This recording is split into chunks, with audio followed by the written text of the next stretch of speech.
ishu wixii loo baahnaa inay aragto hadday arki weydo, dhegtu wixii loo baahnaa inay maqasho hadday maqli weydo, qalbigu wixii loo baahnaa inuu weelayo hadduu weelayn waayo,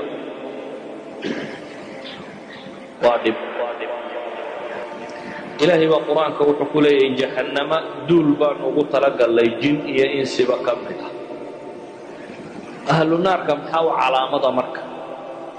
waxaa u calaamada baa rabbi leeyahay lahum quluubun laa yafqahuuna biha walahum acyunun laa yubsiruuna biha walahum aadaanun laa yasmacuuna biha.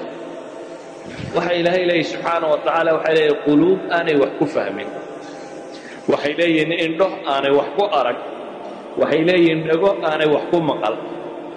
macnaheedu ma aha inaanay waxna arkaynin, waxna fahmaynin, waxna maqlaynin, ee waxa weeyaan waxay ka soo dhaceen darajadii bini aadam